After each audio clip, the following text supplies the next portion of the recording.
बम लगाने के बाद एक लड़के ने 30 मीटर प्रति सेकंड की चाल से भागना शुरू किया। 56 सेकंड बाद बम फट गया। बताइए, मतलब ज्ञात करो कितने समय बाद लड़के को बम फटने की आवाज़ सुनाई देगी अगर हवा का माध्यम 450 मीटर प्रति सेकंड हो तो। देखिए, क्वेश्चन का कहना है कि एक लड़का है जो यहाँ पे बम लगाया होगा जी, यहाँ पे बम लगाया होगा और यहाँ से भागना शुरू किया। तो यहाँ पर बोला गया कि जब भागना शुरू किया ना तो 30 मीटर प्रति सेकंड की चाल से भागा और जब 56 सेकंड भाग गया तब जाकर के उसको सुनाई दिया। नहीं, 56 सेकंड बाद नहीं, 56 सेकंड जब वो भागा तो बम फट गया। बम क्या हुआ? फट गया। तो पूछा ये जा रहा है कि आखिर बताइए कितने समय बाद उसको बम फटने की आवाज़ सुनाई दी होगी अगर हवा का माध्यम, हवा का चाल 450 मीटर प्रति सेकंड हो तो। अब आप गौर से देखेंगे कि बम अगर इस जगह पे वो लगाया है तो भागना ऐसे शुरू किया होगा और जब भाग गया ना 56 सेकेंड, मान लीजिए कि यहाँ आ चुका था तो बम फटा, ठीक है। लेकिन बम फटा है तो इस साउंड का भी तो स्पीड होता है, तो साउंड का स्पीड बोल रहा है कि साउंड का स्पीड यहाँ पर 450 मीटर प्रति सेकेंड है और आदमी भागा है 30 मीटर प्रति सेकेंड की चाल से। तो बताइए कि ये बम फटने की आवाज़ इसको कितने समय बाद सुनाई देगी। अब आपको पता ही है कि आप पढ़ रहे हैं ट्रेन में दो स्पीड जब सेम डायरेक्शन में पीछा करे तो दोनों का चाल आपस में क्या होता है? घट जाता है। दोनों का चाल आपस में क्या होता है? घट जाता है। आप लोग को बताएं हैं कि सेम डायरेक्शन में अगर किसी का पीछा किया जाता है तो उसका चाल घटा दिया जाता है और अपोजिट डायरेक्शन में अगर उसके तरफ बढ़ा जाता है तो उसका चाल जोड़ दिया जाता है। तो पहले सिर्फ ये देखिए ना कि जो लड़का बम लगाया है ना वो भागा कितना दूर होगा। पहले तो हम दूरी ही निकाला करते थे और नहीं पता होगा तो पीछे सारा वीडियो देख लीजिएगा, पता चल जाएगा। दूरी बराबर होता है चाल गुने समय। तो उस लड़के का स्पीड है 30 मीटर प्रति सेकेंड और वो भागा है कितना मिनट, कितना सेकेंड? 56 सेकेंड। तो 56 सेकेंड में कुछ दूर तो वो भागा होगा ना, 56 सेकेंड में कुछ दूर तो वो भागा होगा। तो 56 सेकेंड में कितना दूर भागा ये देखिएगा, 1 0 छतरी 18 और 5 दिया 15 1 16, 1680 मीटर ये भाग गया। बम अभी फटा नहीं है जी, बम अभी फटा नहीं है। ये 1680 मीटर जब फट गया, नहीं भाग गया तो बम फटा। अब जब यहाँ साउंड है और यहाँ पर आना है उसको, तो आने में कुछ तो टाइम लगेगा, साउंड आने में कुछ तो टाइम लगेगा। आप गौर करते होंगे कि जब बारिश का मौसम होता है तो बादल गरजता है और बिजली चमकती है, तो बिजली चमक जाती है, उसके कई सेकंड बाद बादल गरजने की आवाज़ सुनाई देता है। क्यों?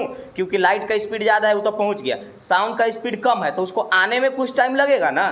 तो इसी को आने में कुछ तो टाइम लगेगा, यही पूछ रहा है कि यहाँ से यहाँ आने में उसको टाइम कितना लगेगा। तो अब हमको पता है कि जब दो चाल एक दूसरे के तरफ आते हैं ना, एक दूसरे को पीछा करते हैं ना, तो चाल घट जाता है।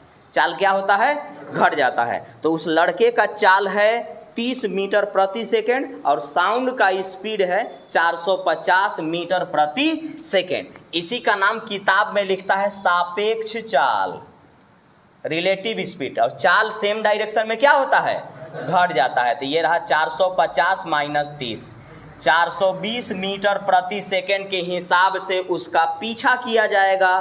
तो आपको यही बताए थे ना कि कुत्ता और खरगोश जब एक दूसरे के तरफ दौड़ते हैं तो उसको पकड़ने में कितना समय लगेगा। तो समय कितना समय लगेगा तो निकाल लीजिए। समय बराबर क्या होता है? दूरी बटा चाल। दूरी कितना है? 1680 मीटर और चाल अब क्या है? 420। काटिए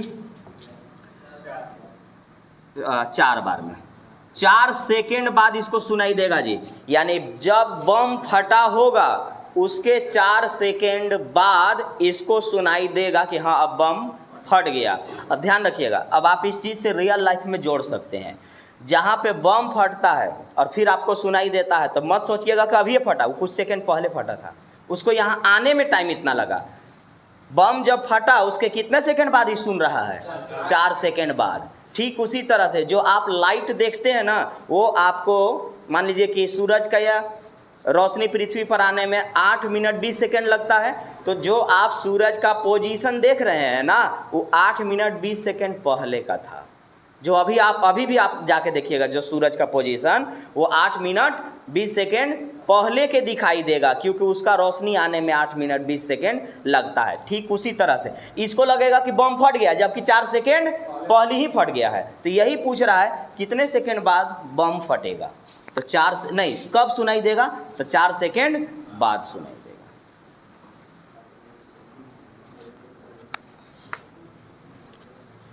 एक कुत्ता एक खरगोश के पीछे भागता है।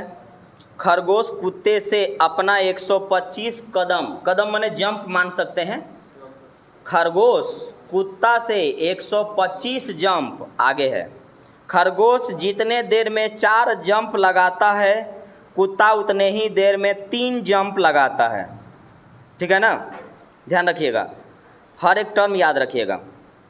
खरगोश और कुत्ते द्वारा एक जंप में तय की गई दूरी 1.75 और 2.75 मीटर है।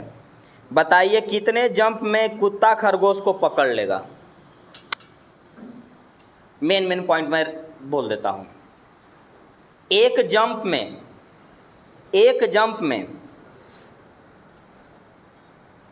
खरगोश 1.75 मीटर मारता है। मतलब एक बार जैसे कूदेगा ना तो 1.75 मीटर चल जाएगा, और जब कुत्ता एक बार ऐसे जंप मारेगा ना तो वह 2.75 मीटर चल जाएगा।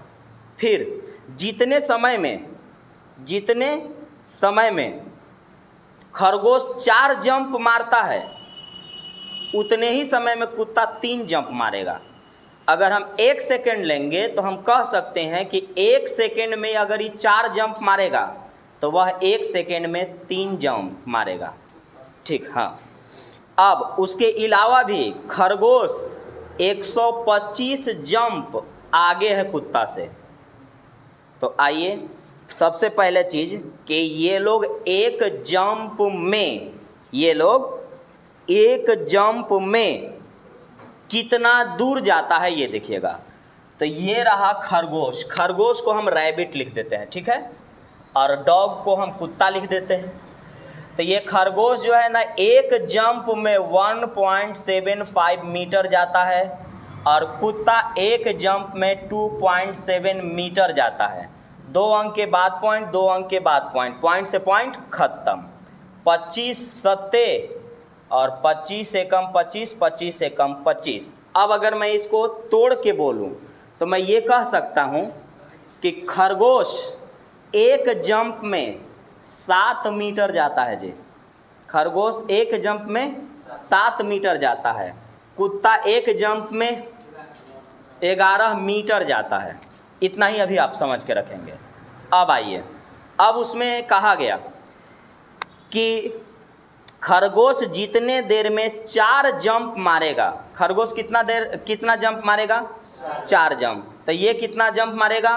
3 जंप। तो हम मान लेते हैं कि अगर ये 1 सेकेंड में 4 जंप मारता होगा तो ये 1 सेकेंड में 3 जंप मारेगा। आप मिनट भी मान सकते हैं, घंटा भी मान सकते हैं, आपकी मर्जी। बस दोनों का टाइमिंग क्या होना चाहिए?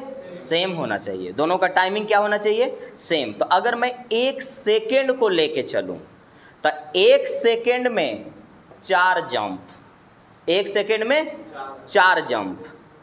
तो एक जंप में कितना दूर जाता है? 7 मीटर। एक जंप में 7 मीटर, तो 4 जंप में 7 चौका 28 मीटर। और 28 मीटर यह 1 सेकेंड में जाता है। तो क्या आप कह सकते हैं कि इसका स्पीड 28 मीटर प्रति सेकेंड है? हाँ, तो 28 मीटर प्रति सेकेंड इसका हमने स्पीड निकाल लिया। एक जंप में 11 मीटर, एक जंप में 11 मीटर, तो 3 जंप में 33 मीटर। तो क्या हम कह सकते हैं कि 33 मीटर ही सिर्फ 1 सेकेंड में मार रहा है? 33 मीटर 1 सेकेंड में। तो जब 33 मीटर 1 सेकेंड में, तो इसका स्पीड होगा 33 मीटर प्रति सेकेंड। यहाँ तक हम निकाल लिए चाल। अब आपको पता है कि कुत्ता खरगोश का पीछा कर रहा है, कुत्ता खरगोश का पीछा कर रहा है, तो पीछा करने में चाल हमेशा घट जाता है। चाल क्या होता है, घट जाता है। तो चाल हम घटाएंगे, तो चाल जब हम घटाएंगे तो ये देखिएगा कि हमारा जो चाल होगा, जिसको हम सापेक्ष चाल भी कहते हैं, क्योंकि सेम डायरेक्शन में जब पीछा किया जाता है तो चाल क्या हो जाता है, घट जाता है। तो 33 में से 28 घटाएंगे तो 5 मीटर प्रति सेकेंड के हिसाब से इसका पीछा किया जाएगा। अब क्यों ऐसा होता है, क्या होता है, इससे पीछे वाला वीडियो में प्रैक्टिकली भी आपको हम समझा चुके हैं। तो अगर नहीं ये समझ में आएगा तो पीछे वाला जा करके देख लेना है। ऐसा क्यों होता है, क्योंकि हम आपको बताएं कि दौड़त रहता है, ये भी दौड़ते रहता है, लेकिन दोनों के बीच में जो गैप है ना वो मेंटेन रहता है, इसके वजह से। तो अब इसको जो पीछा किया जाएगा वो किस हिसाब से पीछा किया जाएगा, 5 मीटर प्रति सेकेंड के हिसाब से। और ये भी आपको बताया जा चुका है कि इसको पीछा कितना करना है, तो पीछा सिर्फ आपको उतना ही करना है जितना वो पहले भागा हुआ होता है, जितना वो पहले भागा हुआ होता है। तो ये कितना पहले भागा हुआ है, अपना 125 जंप आगे है। खरगोश कुत्ता से अपना 125 जंप आगे है। तो पहले ये देखिए कि आखिर कितना दूरी पर है, कितना दूरी पर। तो देखिए एक जंप में 7 मीटर जाता है, एक जंप में 7 मीटर, तो 125 जंप में कितना मीटर, इतना मीटर। 7 पचे 35, 7 दूनी 14 और 3 17, 7 एकम 7 और 1 8।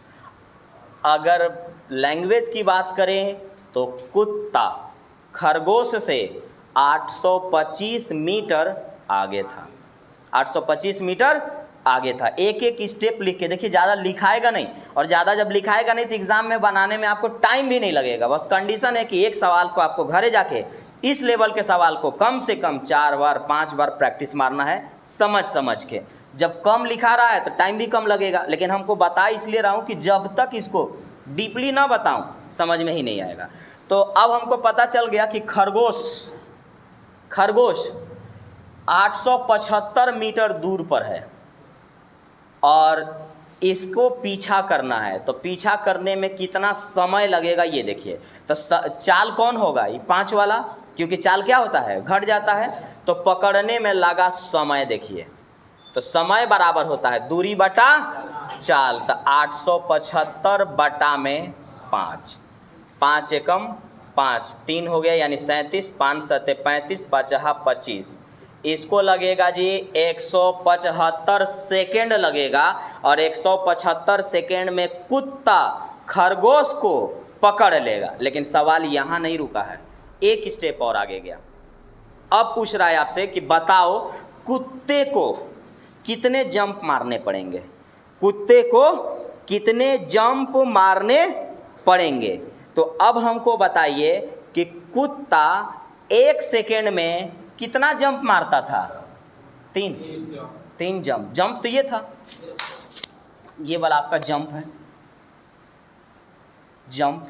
यही ना बोला था कि खरगोश 1 सेकेंड में 4 जंप मारता है, तो कुत्ता 1 सेकेंड में कितना जंप मारता है, 3 जंप। तो अगर कुत्ता 1 सेकेंड में 3 जंप मारता है तो 175 सेकेंड में कितना जंप मारेगा, गुना कर दीजिए केवल। हाँ, तो 1 सेकेंड में कुत्ता द्वारा 3 जंप, तो 175 जंप मारने में कितना टाइम, 5 तिया 15, 7 3 21 और 1 22, 3 2 5। कुत्ता को अपना 525 जंप मारना पड़ेगा, तब जाकर के वो खरगोश को पकड़ लेगा। अब एक बार जल्दी दोबारा बता देता हूँ, समझिए जल्दी। खरगोश एक बार में इतना जाता है, मैं काटल का पर डायरेक्ट बात करते हैं। खरगोश एक बार में 7 मीटर जंप मारता है, कुत्ता एक बार में 11 मीटर जंप मारता है। खरगोश 1 सेकेंड में 4 जंप, तो 1 सेकेंड में 4 जंप, और एक बार जंप जब मारेगा तो 7 मीटर जाएगा। तो एक बार में 7 मीटर, तो 4 बार में 7 चौका 28 मीटर। तो 28 मीटर जंप मारेगा 1 सेकेंड में, तो हम बोल सकते हैं कि इसका स्पीड हुआ 28 मीटर प्रति सेकेंड। एक बार में 11 जंप, तो 3 बार में 33 मीटर, मतलब एक बार में 11 मीटर, तो 3 बार में 33 मीटर। तो 33 मीटर 1 सेकेंड में, तो इसका स्पीड हुआ 33 मीटर प्रति सेकेंड। चाल घट जाएगा क्योंकि उसको पीछा करना है। अब आइए, खरगोश बोल रहा है कि वह अपना 125 जंप आगे है, तो खरगोश एक जंप में कितना दूरी जाता है? 7 मीटर। तो एक जंप में 7 मीटर, तो 125 जंप में 875 मीटर दूरी पर है। अब पकड़ने में लगा समय, समय बराबर दूरी बटा चाल, पकड़ने में लगा समय 175 सेकेंड लगेगा इसको। और अब पूछा गया कि बताओ कितना जंप इसको मारना पड़ेगा। तो यह 1 सेकेंड में कुत्ता 3 जंप मारता है, तो 175 सेकेंड में कितना जंप मारेगा? 525 जंप में उसको पकड़ेगा। दिल्ली और जयपुर से 2 ट्रेन एक दूसरे के तरफ 80 और 95 किलोमीटर प्रति घंटा की चाल से चलती है। जब वह मिलते हैं तो तेज चलने वाली ट्रेन ने दूसरी ट्रेन से 180 किलोमीटर ज़्यादा दूरी तय कर चुकी थी। दिल्ली और जयपुर के बीच की दूरी क्या है? बताइए मुझे। मिलेंगे तो कहीं पे, जब हम एक दूसरे के तरफ बढ़ रहे हैं तो बीच में कहीं ना कहीं तो मिलेंगे, लेकिन जहाँ से हम चले हैं, जैसे एक है दिल्ली और एक है जयपुर, तो ये रहा दिल्ली और ये रहा जयपुर। यहाँ से जो एक गाड़ी चली है जिसका स्पीड है 95 और एक का स्पीड है 80। हमको मालूम है ना कि विपरीत दिशा में जब एक दूसरे के तरफ बढ़ते हैं तो चाल जोड़ दिया जाता है। चाल क्या होता है? जोड़ दिया जाता है। विपरीत दिशा में जब हम एक दूसरे के तरफ बढ़ते हैं तो चाल जोड़ दिया जाता है। अच्छा एक बात बताइए कि एक वो कह रहा है ना कि जब हम मिले कहीं पे तो एक ट्रेन दूसरी ट्रेन से 180 किलोमीटर ज़्यादा दूरी तय कर चुकी थी। अच्छा वो ज़्यादा दूरी तय क्यों की? आगे नहीं चली है, सेम टाइम पर चली है। ज़्यादा दूरी वो तय क्यों की? क्योंकि उसका स्पीड ज़्यादा था। तो जिसका स्पीड ज़्यादा होगा वो ज़्यादा दूरी चलेगी ना, तो स्पीड जिसका ज़्यादा है वो ज़्यादा दूरी तय करेगी। तो 180 किलोमीटर का जो मामला आ रहा है वो कितने के वजह से आ रहा है? एक्स्ट्रा के वजह से। एक्स्ट्रा कितना है? 15। क्योंकि अगर दोनों का स्पीड सेम होता तो दोनों बराबर दूरी पर कहीं आके मिलते हैं, लेकिन जिसका स्पीड ज़्यादा है वो ज़्यादा चल चुकी है। तो वो ज़्यादा जब चली, देखिए 80 भी चली है, 80 भी चली है, लेकिन ये 15 एक्स्ट्रा चली है। उसी 15 के वजह से ये 180 किलोमीटर ज़्यादा चल चुकी है, 180 किलोमीटर ज़्यादा चल चुकी है। तो आप कह सकते हैं कि 15 रेशियो का जो वैल्यू होगा ना वो 180 किलोमीटर होगा। तो एक का वैल्यू कितना हो जाएगा? 12 किलोमीटर है। आपको मालूम है कि चाल क्या होता है?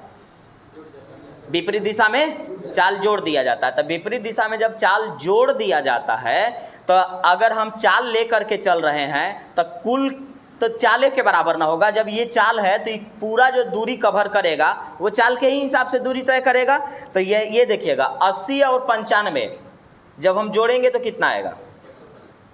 175 आएगा। इसका मतलब हुआ कि एक रेशियो का वैल्यू 12 है तो 175 रेशियो का वैल्यू कितना होगा? तो 12 गुने 175, 12 पचे 60, 12 सत्ते 84 और 6 90, 12 एकम 12 और 12 और 9 21, 2100 किलोमीटर की दूरी है दिल्ली और जयपुर के बीच में। ऐसे सवाल भी आप ओरली भी बना सकते थे, बस थोड़ा सा इस जगह गुना करना पड़ेगा। अब एक बार फिर से, विपरीत दिशा में चाल जुड़ जाता है। जो ट्रेन ज़्यादा चली है सिर्फ एक ही कारण है, क्योंकि उसका स्पीड ज़्यादा था। तो कितना ज़्यादा था? 15। तब 15 का वैल्यू 180, एक का वैल्यू 12, कुल कितना स्पीड है? 175। तो एक का वैल्यू 12 तो 175 का वैल्यू गुना करेंगे तो 2100। दोनों स्थान के बीच की दूरी 2100 किलोमीटर है। एक निश्चित दूरी तय करने में ए और बी की चाल का अनुपात 3:4 है। पहुंचने में ए बी से 15 मिनट ज़्यादा समय लेता है। पिछले वाला क्वेश्चन की तरह दूरी ज़्यादा ले लिया, इस बार क्या है? समय ज़्यादा ले रहा है। तो दूरी तय करने में ए द्वारा लगा समय बताइए, मतलब ये सिर्फ टाइमिंग पूछा जा रहा है। तो देखिए आपको एक बात पता होगा ना कि चाल का उल्टा क्या होता है? समय। चाल का उल्टा समय। तो पहले यहाँ चाल लिखिए। तो देखिए यहाँ पर जो चाल के रूप में है ए और बी, चलिए ना ऐसे ही लिख देते हैं, ए और बी यहाँ पर है इनकी चाल। चाल का जो रेशियो दिया हुआ है वो है 3:4। तो इनका चाल का अनुपात है 3:4। तो चाल का उल्टा क्या होता है? समय। तो समय का अनुपात क्या हो जाएगा? 4:3। यही ना बताए हैं। समय हम क्यों जिक्र कर रहे हैं, क्योंकि इसमें बोल दिया ना कि वो 30 मिनट ज़्यादा समय लेता है। पीछे वाला क्वेश्चन में समय नहीं था, दूरी था, तो दूरी को किससे कवर करेंगे, चाल से, इसीलिए चाले से बना दिए। लेकिन इस बार बोला जा रहा है कि वो टाइम ज़्यादा ले रहा है, 30 मिनट ज़्यादा ले रहा है। तो दिया क्या है, चाल दिया है, तो चाल का उल्टा क्या होता है, समय होता है। तो चाल, अगर सारा चीज़ याद करते जाइएगा, मैथ क्या है, एक फार्मूला और कंसेप्ट पर चलता है। सारा फार्मूला और कंसेप्ट अगर आप जान रहे हैं, इसे तो फार्मूला हम पढ़ाते ही नहीं है ज़्यादा, तो कंसेप्ट से ही बता रहे हैं। तो अगर वो आप जान रहे हैं तो आराम से बन जाएगा। तो देखिए, ए और बी का चाल का अनुपात 3:4, तो इनका समय 4:3। अब बताइए, ए को बी से कितना समय ज़्यादा लग रहा है, 1 ज़्यादा समय लग रहा है। वास्तव में कई मिनट लग गया, 30 मिनट। यही ना बोला कि उसको 30 मिनट ज़्यादा लगता है। तो यहाँ इसको कितना ज़्यादा लग रहा है, ए को 1 मिनट ज़्यादा लग रहा है। तो 1 मिनट का वैल्यू 30 मिनट। तो किसका समय पूछ रहे हैं, ए का। तो ए कितने समय में है, 4। तो 1 रेशियो का वैल्यू 30, तो 4 रेशियो का वैल्यू 4 तिया 12, इसको 120 मिनट लगेगा जी। चाल का उल्टा समय, यहाँ समय कितना ज़्यादा है, 1 ज़्यादा है। वास्तव में कितना ज़्यादा है, 30। तो 1 का वैल्यू 30, तो ए का समय पूछा है, ए का समय। तो 1 का वैल्यू 30, तो 4 का वैल्यू 4 तिया 12, इसको 120 मिनट लगेगा वहाँ पहुँचने में।